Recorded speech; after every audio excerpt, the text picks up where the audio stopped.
Maayong buntags. Good morning sa lahat. So ito yung mga banda ko ngayon, hindi pa sila namulaklak. Mayroon kasi akong narinig or nadungog ba na ang banda daw ay hindi magandang tingnan kapag hindi namulaklak. Hindi naman, para sa akin hindi naman. Ayan oh, tingnan ninyo oh.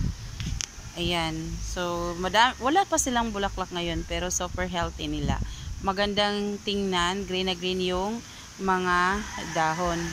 Ayan, lalong-lalong na pag namulaklak na. Ayan, nag-start na silang mag-spike.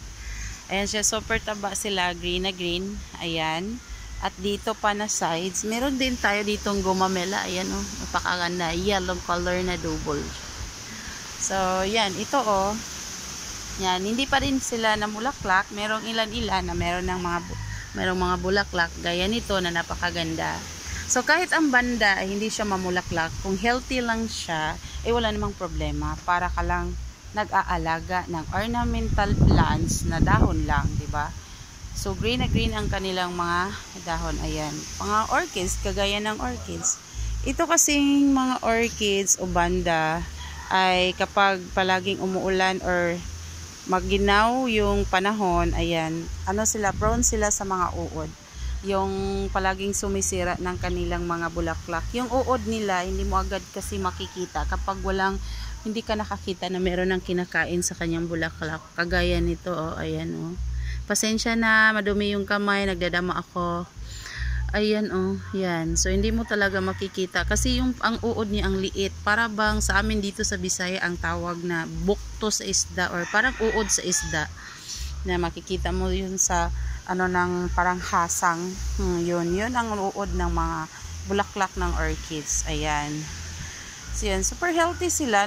Nagbibigay pa rin yan ng green na dahon sa paligid na makikita mo, di ba? Parang ornamental din yan. Kung mahilig ka sa ornamental, ay ganoon din ang itsura ng banda kapag hindi na mulaklak. Di ba? Ayan siya, ito pa, super healthy nila. Yan. Yan. At dito din, meron din. Nag-start na akong mag-mower. Ayan, naglinis. Kasi madami nang tutubo na mga damo dahil palaging umuulan. Ayan oh. Para na ring ornamental, hindi sila namulaklak. Yan. Pero napakagandang tingnan. Yan siya. Lalong-lalo na pag namulaklak sila. Ito, ayan, yan. Itong kumo na banda, palagi itong namulaklak. Yan siya. So, ang dami. So, healthy, green na green yung kanilang mga dahon. Malalaki at malusog, ang taba-taba pa. So, wala yung problema kung ang banda di mamuwak. Mura na sila ornamental plants. Kani siya nga mga dahon, wala na nako kay gamit kay na nako. For example, magkuan kog mga buwak, ako na silang i-decorate og apil kana nga mga dahon.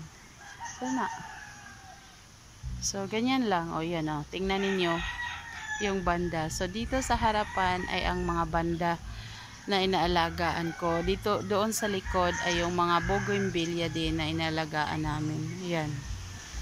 So start na tayong maglinis. Yan, ganyan lang. So, yun lang yan. So, yeah. Thank you for watching.